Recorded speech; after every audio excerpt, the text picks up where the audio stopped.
Hello बच्चों, स्वागत है आप सभी का पुनः एक बार फिर एसके क्लासेज परसरवा में। आज हम इस वीडियो लेक्चर में अगला चैप्टर शुरुआत करेंगे। इसके जितने भी महत्वपूर्ण पीवीआई प्रश्न हैं ऑब्जेक्टिव वो हम करेंगे। इससे बाहर इस चैप्टर से नहीं पूछा जाएगा, ये हमारी गारंटी है। तो आप लोग ध्यान से ये वीडियो लेक्चर देखिए और समझ करके याद करते चलिए।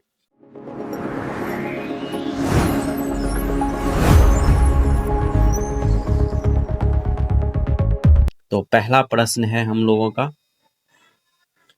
निम्नलिखित में कौन सा एक तृतीयक क्रियाकलाप है। तो तृतीयक क्रियाकलाप के बारे में बताए थे कि इसका मतलब समझिए सेवा प्रदान करना, कि कोई भी काम जो है सेवा के रूप में होता है उसे हम तृतीयक क्रियाकलाप के अंतर्गत करते हैं। जैसे ड्राइवर, शिक्षक, उसके बाद कोई घर में काम करने वाला हो गया, फिर वकील, हाउसवाइफ, उसके बाद जो डॉक्टर, तो ये सब जितने भी चीज़ है, सिंगर, मतलब वो आपको क्या करते हैं, सेवा प्रदान करते हैं एक तरह से। तो उसी को हम लोग तृतीय क्रियाकलाप के अंतर्गत रखते हैं। तो खेती तो सेवा नहीं प्रदान करता है। फिर बुनाई जो है तृतीय क्षेत्र में आता है? नहीं, बुनाई भी नहीं आता है, क्योंकि उससे कोई निर्माण होता है, ये तो द्वितीय क्षेत्र में हो गया।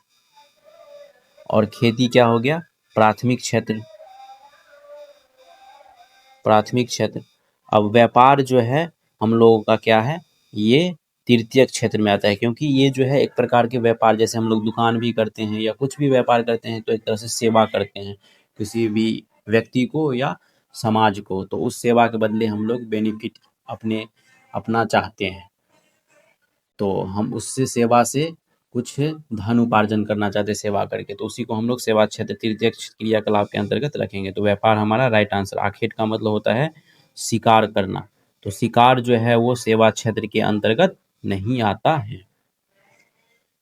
तो चलिए अगला क्वेश्चन देखिए, निम्नलिखित में से कौन सा एक द्वितीयक सेक्टर का क्रियाकलाप नहीं है। द्वितीयक सेक्टर का मतलब समझ लीजिए कोई भी चीज का निर्माण करना, बनाना, वो द्वितीय क्षेत्र के अंतर्गत आता है। तो आप देखिए इस्पात इसमें पूछा गया है कि नहीं है, गौर से देखिएगा कि नहीं पूछा गया है। तो आप लोग नहीं पूछा गया है तो उस पर ध्यान दीजिएगा। तो नहीं पूछा गया है तो इस्पात प्रगलन, तो ये तो इस्पात निर्माण में काम आता है, तो ये तो द्वितीय सेक्टर में होगा। वस्त्र निर्माण, इसमें भी ये भी द्वितीय क्रियाकलाप में आएगा। मछली पकड़ना में कोई भी चीज बनाना नहीं होता है, डायरेक्ट हम गए पानी में मछली पकड़ ली, ये प्राथमिक क्रियाकलाप के अंतर्गत आता है। तो ये हमारा राइट आंसर हो गया। टोकरी बुनना, देखिए तो टोकरी बुनना जो है ये भी जो है एक प्रकार का निर्माण ही है। तो निर्माण है, तो इसीलिए हम इसको क्या किस क्रियाकलाप के अंतर्गत रखेंगे, तो द्वितीय। लेकिन ऑप्शन में यहाँ पे क्वेश्चन में पूछा गया है, नहीं पूछा गया है, तो इस पे गौर कीजिएगा। तो क्वेश्चन सॉल्व करते वक्त क्वेश्चन को ध्यान से पढ़िएगा, तब जा करके ऑप्शन सही टिक लगा पाइएगा, नहीं तो नहीं। तो मछली पकड़ना हम लोगों का इसमें राइट आंसर हो गया। अगला क्वेश्चन देखिए, इसमें बोला गया है कि दिल्ली, मुंबई, चेन्नई और कोलकाता में सर्वाधिक रोजगार कौन सा सेक्टर प्रदान करता है। तो आप लोग दिल्ली, मुंबई, कोलकाता सब जाते हैं, आपके हर एक कौन ऐसा बिहार में कौन ऐसा परिवार है जिसके घर का आदमी नहीं जाता होगा मुंबई, दिल्ली, मतलब मिडिल क्लास वाले फैमिली सब जाता है। तो आप जाते हैं तो पर देखते होंगे, तो दिल्ली जो है ये क्या है, शहर है। तो शहर में जो आदमी है वो प्राथमिक क्रिया में संलग्न रहता है? नहीं, क्योंकि वहाँ पे खेती बाड़ी ज़्यादातर होता नहीं है। तो शहर में क्या सब चीज़ होता है, द्वितीय क्षेत्र फैक्ट्री है, तो फैक्ट्री भी उतना ज़्यादा मात्रा में नहीं होगा। जितने भी आदमी है वो ज़्यादातर फैक्ट्री में तो काम नहीं करते, फैक्ट्री में मुश्किल से 150, 200 या 5000, 10,000 लेबर, लेकिन इतना बड़ा जनसंख्या पूरे फैक्ट्री में तो काम करता नहीं है। पर्यटन, कुछ जनसंख्या पर्यटन में काम करता है, लेकिन सबसे जो अधिक जनसंख्या है वो सेवा क्षेत्र में काम करता है। कोई बड़ा डॉक्टर, इंजीनियर, शिक्षक, ड्राइवर, मतलब जो सेवा क्षेत्र वाला काम है, व्यापार, ये सब जो है दिल्ली, मुंबई, कोलकाता में बहुत ज़्यादा मात्रा में होता है और वहाँ पे ज़्यादा आदमी संलग्न रहता है। अगला क्वेश्चन है, उच्च परिमाण एवं स्तर वाले अन्वेषण से जुड़े काम क्या कहलाते हैं। अब देखिए उच्च परिणाम यानी कि मतलब इसमें हाई जो है रिजल्ट आएगा, और अन्वेषण यानी कि रिसर्च किससे किया जाता है, माइंड से किया जाता है। तो जिस काम में आपका पूरे तरीका से माइंड का यूज होता है वो उसको किस क्रियाकलाप के अंतर्गत रखते हैं। तो प्राथमिक क्रिया में आप समझते हैं कि प्राथमिक क्रियाकलाप में जो है माइंड का यूज ही नहीं होता है। खेती बाड़ी जो है आप लोग करते हैं उसमें माथा ज़्यादा नहीं लगाना पड़ता है। द्वितीय क्रियाकलाप में भी नहीं ज़्यादा यूज होता है माथा लगाना। क्यों? क्योंकि देखिए उसमें जो है निर्माण करना होता है, कोई वस्तु को आपको दे देगा, इस तरह से आप इस तरीका से निर्माण करते रहिए। लेकिन पंचम और चतुर्थ ये दोनों क्रियाकलाप में माइंड का ज़्यादा यूज होता है, रिसर्च का। तो हमारा जो है राइट ऑप्शन क्या हो जाएगा? चतुर्थ क्रियाकलाप। ठीक है, तो चतुर्थ क्रियाकलाप के अंतर्गत जो है बहुत ज़्यादा स्तर पे रिसर्च और उच्च परिणाम यानी कि माइंड का यूज होता है, और इससे जो हाई लेवल में जो यूज होता है उसको हम लोग बोलते हैं पंचम क्रियाकलाप। तो चतुर्थ क्रियाकलाप के अंतर्गत क्या होगा? जो बड़ा बड़ा प्रोफेसर हो गया, उसके बाद जो है प्रोफेसर के बाद जो बड़े बड़े अधिकारी है, छोटा मोटा अधिकारी, फिर बड़े बड़े कंपनी में मैनेजर हो गया, मैनेजर वाला पोस्ट, ये सब जो है चतुर्थ क्रियाकलाप के अंतर्गत आता है। अब देखिए पंचम की निम्नलिखित में से कौन सा क्रियाकलाप चतुर्थ सेक्टर से संबंधित है? अब देखिए क्रियाकलाप पूछा गया है चतुर्थ सेक्टर से, तो अब ये बोले कि देखिए संगणक निर्माण, निर्माण जो है वो द्वितीय क्षेत्र में आ गया, तो ये पहले ऑप्शन का टिक हो गया। फिर उसके बाद विश्वविद्यालय में अध्यापन, तो ये हम लोगों का सही लग रहा है। क्यों? क्योंकि विश्वविद्यालय में अध्यापन करना माइंड का काम होता है, रिसर्च का काम होता है, समझाना, ये सब माइंड मेंटली वर्क हुआ ज़्यादातर, तो ये हमारा राइट ऑप्शन हो सकता है। फिर अगला ऑप्शन देखिए, कागज और लुगदी निर्माण, निर्माण है द्वितीय क्षेत्र, काट दीजिए डायरेक्ट, क्योंकि इसमें निर्माण से रिलेटेड जब ये निर्माण लिखा रहेगा, विनिर्माण, कोई भी चीज़ को बनाना, तो ये सब ट्रिक याद रख लीजिए, ये सब द्वितीय क्षेत्र में आएगा। पुस्तकों का मुद्रण, ये भी द्वितीय क्षेत्र में आएगा, तो हमारा राइट ऑप्शन क्या हो जाएगा? ख। अब अगला क्वेश्चन देखिए, निम्नलिखित कथनों में से कौन सा एक सत्य नहीं है? ये इस पे ध्यान दीजिएगा, नहीं है पूछ रहा है, तो गौर से देखिएगा। अब देखिए पहला जो है क्या लिखा गया है? बाह्य स्रोतन दक्षता बढ़ाता वो लागत घटाता है। अभियांत्रिकी एवं विनिर्माण की भी बाह्य स्रोतन हो सकती हैं। हाँ, एकदम हो सकता है। मतलब इंजीनियरिंग और कोई भी कंपनी सब में भी हम आउटसोर्सिंग के माध्यम से बहाली कर सकते हैं। हाँ, हो सकता है। अब है बीपीओज के पास केपीओज से बेहतर अवसर होते हैं। बीपीओज का मतलब होता है बिजनेस प्रोग्रामेबल ऑर्गेनाइजेशन, जो बिजनेस प्रॉफिट के लिए काम करता है। केपीओज का मतलब होगा नॉलेज बेस, यानी कि जिसके पास नॉलेज या स्किल है उसमें जो है ज़्यादा अवसर है। तो ये सबसे जो जिसके पास ज़्यादा नॉलेज है उसके पास ना ज़्यादा अवसर होगा। बिजनेस करके ही क्या फ़ायदा? आपके पास बिजनेस बड़ा एम्पायर खड़ा कर लिए, उसको बढ़ाने का तरीका नहीं है, बिजनेस करने का नॉलेज ही नहीं है आपके पास, तो क्या होगा? तो ये सरासर जो है हमको लग रहा है गलत ऑप्शन है, और ये हमारा यही हमारा राइट आंसर होगा, क्योंकि इसमें नहीं पूछ रहा है, सत्य नहीं है, तो ये सत्य नहीं है। बाह्य स्रोतन वाले देश में असंतोष पाया जाता है, एकदम असंतोष पाया जाएगा। क्यों? क्योंकि आउटसोर्सिंग का जो कर्मचारी है उसको कम सैलरी पे रखा जाता है और ज़्यादा काम कराया जाता है, तो उसमें असंतोष होगा ही होगा। तो ये हमारा सत्य आंसर, लेकिन सत्य ये नहीं है, तो हमारे लिए इस क्वेश्चन के अनुसार राइट आंसर क्या हो जाएगा? गौ।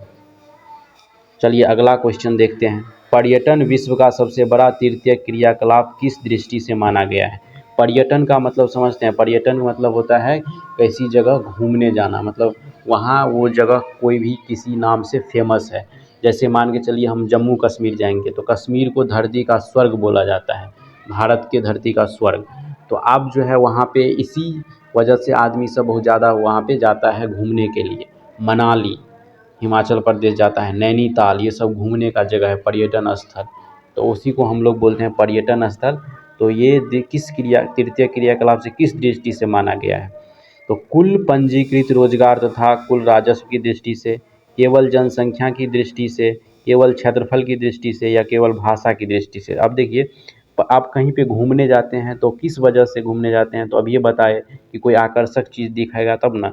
तो वहाँ पे जो है रोजगार के अवसर से और तथा कुल राजस्व की दृष्टि से तृतीय क्रियाकलाप इसको माना जाता है। जनसंख्या से क्या हुआ? वहाँ पे जनसंख्या थोड़ी ना है उतना ज़्यादा, क्षेत्रफल भी उतना बड़ा नहीं है। भाषा की दृष्टि से वो मानता ही नहीं है तृतीय क्रियाकलाप। अगला है सकल घरेलू उत्पाद, जिसको हम लोग क्या बोलते हैं इंग्लिश में जीडीपी।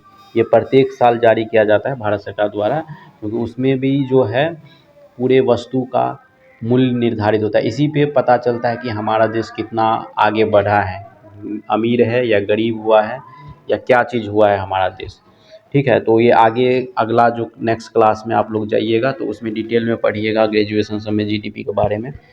तो देखिए सकल घरेलू उत्पाद में पर्यटन का योगदान लगभग कितना है? 10%, 25%, 40% और 60%। तो इसका जो राइट आंसर है कि 40% जो है जीडीपी का योगदान है पर्यटन क्षेत्र का। अब है पर्यटन मुख्यतः किन उद्योगों को पोषित करता है? तो पर्यटन जो मुख्यतः कौन से उद्योग पोषित होते हैं पर्यटन? जैसे आप लोग घूमने जाते हैं तो वहाँ पे देखते होंगे क्या क्या चीज़ बिकता है, क्या चीज़ खरीदते हैं, वहाँ पे क्या सब चीज़ पाया जाता है। तो इसके लिए आप लोगों को केवल कृषि उद्योग, कृषि से तो रिलेटेड होगा ही नहीं, क्योंकि खेती बाड़ी ज़्यादातर गाँव में होता है और गाँव तो आदमी ज़्यादातर घूमने आता नहीं है, जो आकर्षक एरिया है वहीं पे जाता है घूमने के लिए। तो अवसंरचना, फुटकर व्यापार और शिल्प उद्योग, उद्योग से रिलेटेड है। अब अगला ऑप्शन देखते हैं, केवल खनन, तो खनन होगा नहीं, खनन में कहाँ पे जाता है, खंडर सब में घूमने के लिए। केवल भारी उद्योग, ये भी नहीं होगा, तो हमारा राइट ऑप्शन क्या हो जाएगा? ख आंसर। अब अगला क्वेश्चन देखिए, दक्षिणी यूरोप एवं भूमध्य सागरीय क्षेत्रों में पर्यटन के महत्व का मुख्य कारण क्या है?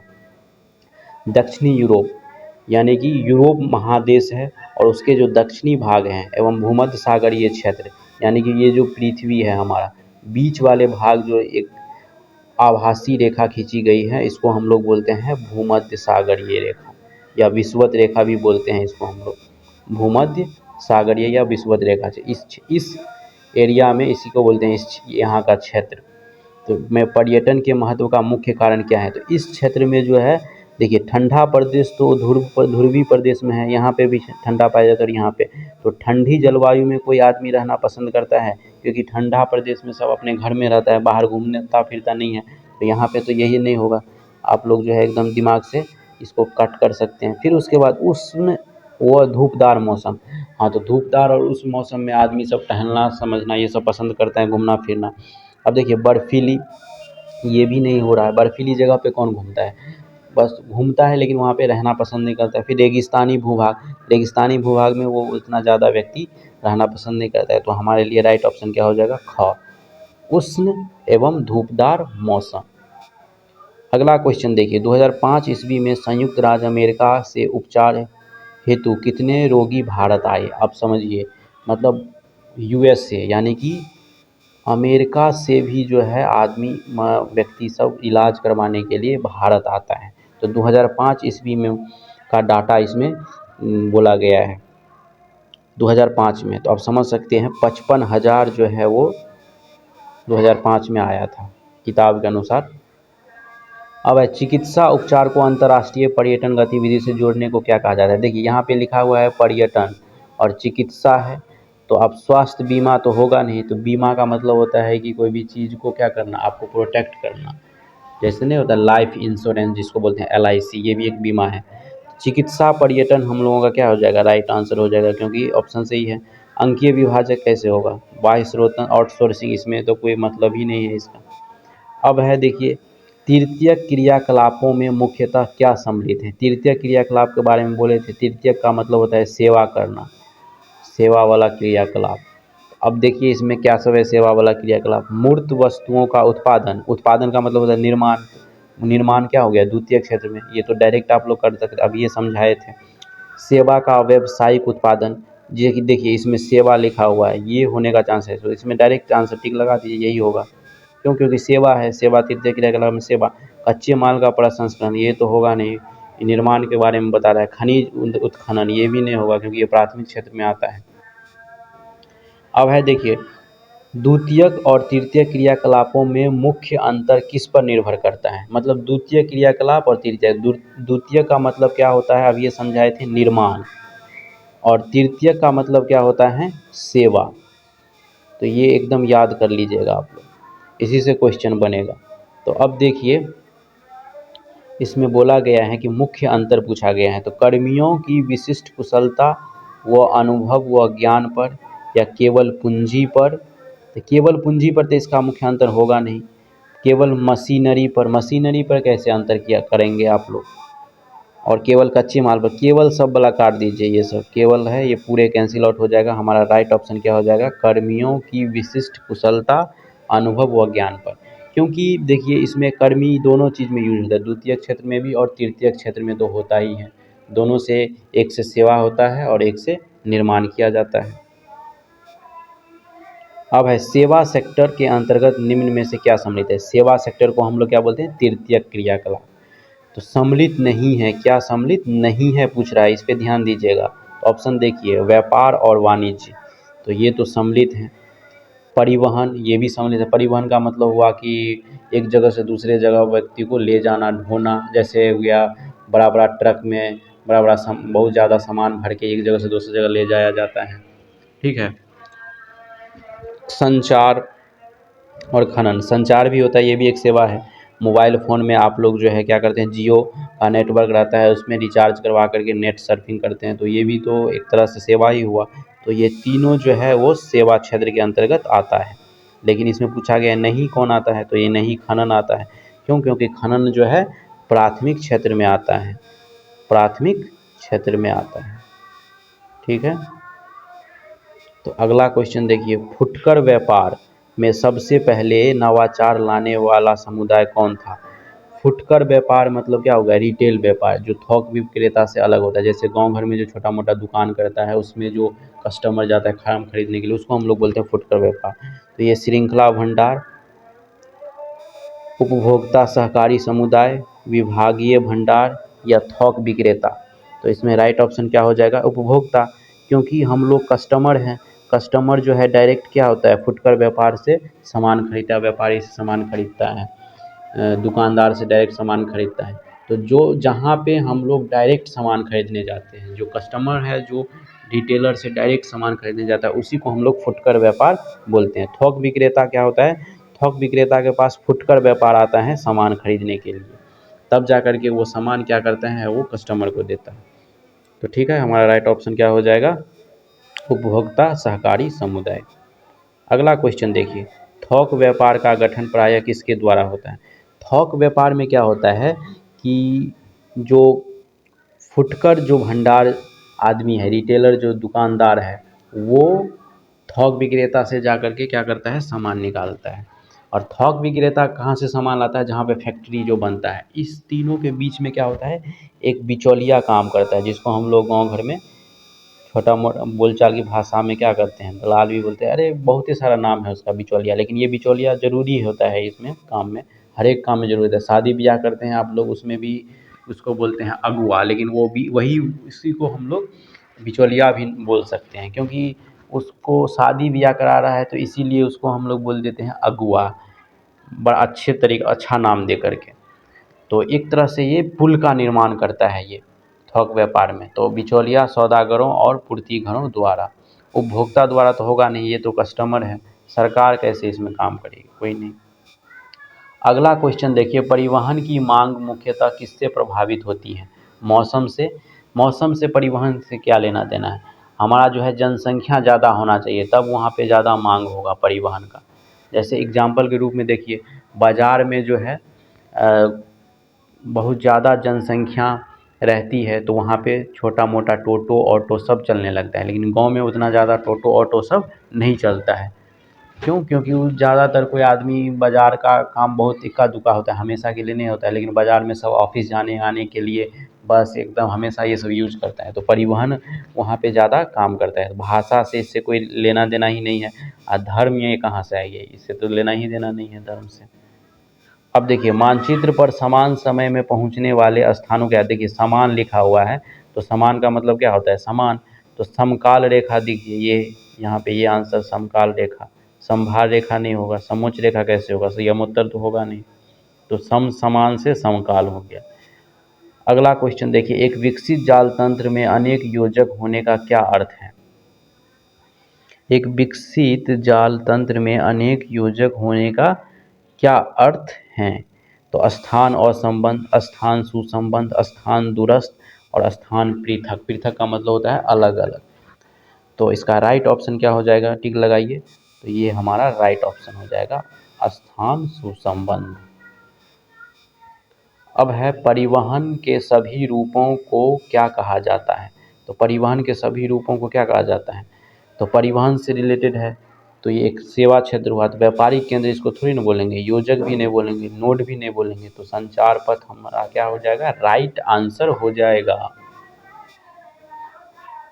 मुंबई की डब्बा वाला सेवा प्रतिदिन लगभग कितने उपभोक्ता को सेवा देता है? ये एक मुंबई में एक डब्बा वाला सेवा है, टिफ़िन टाइप में एक सेवा प्रदान करता है सभी को। तो वो प्रतिदिन कितने उपभोक्ता को सेवा प्रदान करता है? तो 1,75,000, ये बुक के अनुसार है। बुक में एक केस स्टडी दिया गया है, उसी के अनुसार ये क्वेश्चन सेट किया गया है। संयुक्त राज्य अमेरिका में सेवा क्षेत्र में कितने प्रतिशत से अधिक कर्मी संलग्न हैं? अब देखिए, संयुक्त राज्य अमेरिका यूएसए का नाम इसीलिए लिया जा रहा है क्योंकि ये दुनिया के सबसे पावरफुल कंट्री और इकोनॉमिक में सबसे टॉप पर है, सबसे अमीर देश भी है। तो ये जो है यहाँ पे जो अमीर देश को आदमी सब कॉपी करता है, तो गांव घर में देखते नहीं है, जिसका जो बहुत ज़्यादा अमीर रहता है उसी को सब कॉपी करता है। आखिर इसने क्या ऐसा काम किया है कि जिसके वजह से वो इतना अमीर है? तो इसलिए देश स्तर पे भी होता है कि जो देश जितना अमीर है उसी का कॉपी उससे जो नीचे वाला देश है वो करते रहते हैं। तो संयुक्त राज्य अमेरिका में 75% जो आदमी है वो सेवा क्षेत्र में संलग्न है और 25% अदर काम में संलग्न रहता है, इसीलिए वो इतना अमीर है। अगला क्वेश्चन देखिए, बाह्य स्रोत आउटसोर्सिंग बताए थे। आउटसोर्सिंग का मतलब कि सरकारी नहीं होकर के वो किसी कंपनी के थ्रू काम करता है, एजेंसी के माध्यम से, उसी को हम लोग आउटसोर्सिंग बोलते हैं। में बने रहने का मुख्य कारण क्या है? उच्च मजदूरी। तो आउटसोर्सिंग वाले को उच्च मजदूरी देता नहीं है, बहुत कम मजदूरी देता है। उच्च टैक्स लगाएगा तो और नहीं काम करेगा वो। भाषा की समानता, ये भी ऐसा नहीं, तुलनात्मक लाभ के लिए जो है ये बने रहने का मुख्य कारण है। ज्ञान प्रक्रमण, जिसको हम लोग KPOS बोलते हैं, KPO बोलते हैं, का संक्षिप्त नाम क्या है? अब ये बोल दिए KPO, तो KPO कहाँ है? KPO। BPO को बिजनेस प्रकरण बाह्य स्रोतन बोलते हैं, व्यवसाय जिसको हम लोग बोलते हैं। जब कार्य को समुद्र पार स्थानों पर स्थानांतरित किया जाता है तो उसे क्या कहते हैं? समुद्र से पार यानी कि दूसरे देश। होम शेयरिंग में तो भारत के ही अंदर होगा। फुटकर व्यापार में भी जो है वो भारत के ही अंदर होगा। थोक व्यापार में भी भारत के अंदर होगा। तो हमारा राइट ऑप्शन क्या हो जाएगा? पहला, ख, ऑफ शेयरिंग इसको बोलेंगे। क्या बोलेंगे? Of sharing. सूचना संचार प्रौद्योगिकी तक पहुंच वैश्विक असमानता क्या कहलाती है? तो देखिए, सूचना से रिलेटेड है, सूचना संचार से रिलेटेड है, तो इसमें जो है व्यापारिक संतुलन होगा नहीं। जनांकिकीय का मतलब होता है जनसंख्या से रिलेटेड, आदमी को गिनना, ये भी नहीं। औद्योगिक मतलब उद्योग धंधा फैक्ट्री ये सब। तो हमारा बचा क्या? अंकीय विभाजक। तो हमारा राइट ऑप्शन क्या हो जाएगा? अंकीय विभाजक का आंसर हमारा राइट हो जाएगा। तो चलिए अगला क्वेश्चन देखते हैं। पंचम क्रियाकलाप से जुड़े उच्च कौशल व्यवसायी प्रायः किस नाम से जाना जाता है? जो पंचम क्रिया मतलब हाय, पंचम क्रिया में कौन कौन से काम आते हैं? जो बड़ा बड़ा नेता हो गया, जैसे हमारा प्रधानमंत्री, राष्ट्रपति, बड़े बड़े उच्च अधिकारी हो गया, सचिव, राज्य के सचिव, जिला के कलेक्टर, फिर उसके बाद जो है बड़ा फैक्ट्री सब में CEO हो गया, कंपनी का CEO, ये सब पंचम क्रियाकलाप में आता है। बड़े बड़े साइंटिस्ट जो रिसर्चर होते हैं वो सब पंचम क्रियाकलाप के करते हैं, उसके अंतर्गत आते हैं। तो नीला कॉलर जो है पंचम क्रियाकलाप में आएगा नहीं। श्वेत कॉलर तो आता है वो मैनेजर लेवल वाला, जो चतुर्थ क्रियाकलाप में आता है, इंजीनियर सब में। गुलाबी कॉलर भी नहीं होगा, तो हमारा ये राइट ऑप्शन हो जाएगा स्वर्ण कॉलर। स्वर्ण कॉलर जो है वो इसमें आता है पंचम क्रियाकलाप में। अगला क्वेश्चन देखिए, तृतीय क्रियाकलापों में उत्पादन को परोक्ष रूप से किस रूप में मापा जाता है? तो तृतीय क्रियाकलाप का मतलब समझाए थे, सेवा क्षेत्र। तो मूल्य रूप में, पारिश्रमिक और वेतन के रूप में, भार के रूप में, या आयतन के रूप में। तो हमारा राइट ऑप्शन क्या हो जाएगा? पारिश्रमिक और वेतन के रूप में। मूल्य रूप में कैसे होगा? मूल्य तो इसका कैसे, सेवा क्षेत्र का मूल्य निकालने के लिए थोड़ी ना बोलेगा, क्योंकि समानुमान है नहीं कि इसका मूल्य निकालेंगे, क्रय मूल्य और विक्रय मूल्य। भार में नाप तोल करने थोड़ी ना जाते हैं। आयतन के रूप में, ये तो गणित से रिलेटेड हो गया, तो इससे कोई मतलब ही नहीं है। अगला क्वेश्चन देखिए, रेडियो और दूरदर्शन को जनसंचार माध्यम क्यों कहा जाता है? रेडियो, आप समझते हैं पहले के ज़माना में जब टीवी, मोबाइल फ़ोन ये सब नहीं था तो सबसे ज़्यादा जो है न्यूज़ किस पे सुना जाता था? रेडियो पे। प्रधानमंत्री भी जो संबोधन करते थे देश को, वो रेडियो पे ही सुना जाता था। तो क्यों माध्यम माना जाता था? या केवल सरकार द्वारा? ये नहीं हुआ, केवल जहाँ पे लगा वो नहीं, ये विस्तृत श्रोताओं को प्रसारण का में सक्षम है, इसीलिए। रेडियो से क्या होता है कि पूरे देश भर में सभी कोई भी चीज़ भाषण देता था तो सभी के यहाँ पहुँच जाता था, सभी के यहाँ रेडी था। तो ये केवल मनोरंजन है, तो मनोरंजन के लिए भी केवल नहीं, मनोरंजन के अलावा और भी कुछ सुना जाता है रेडियो पे। ये स्थानीय स्तर से सीमित नहीं, ये गलत, तो हमारा राइट ऑप्शन ख हो जाएगा। ये विस्तृत श्रोताओं को प्रसारण में सक्षम है। अगर समझ करके क्वेश्चन समझ करके ऑप्शन देखिएगा ना, तो अपने आप आपको जो है ऑप्शन को एलिमिनेट कर दीजिएगा कि ये ऑप्शन गलत है लग रहा है, ये भी गलत है, ये भी गलत है, राइट आंसर ये लग रहा है। तो ध्यान से अगर क्वेश्चन और ऑप्शन को देखिएगा ना, तो अपने आप जो है, तो इसीलिए आप बोलते हैं 1 से 2 बार ध्यान से वीडियो देख लीजिएगा, तो एकदम जो है इससे बाहर क्वेश्चन आपको गलत हो ही नहीं सकता, यही से क्वेश्चन आएगा। तो चलिए, बहुत-बहुत धन्यवाद आप लोगों को वीडियो देखने के लिए, और प्लीज़ अपने दोस्तों के साथ शेयर कर दीजिए, लाइक कर दीजिए वीडियो को, कमेंट कर दीजिए और चैनल को सब्सक्राइब कर लीजिए।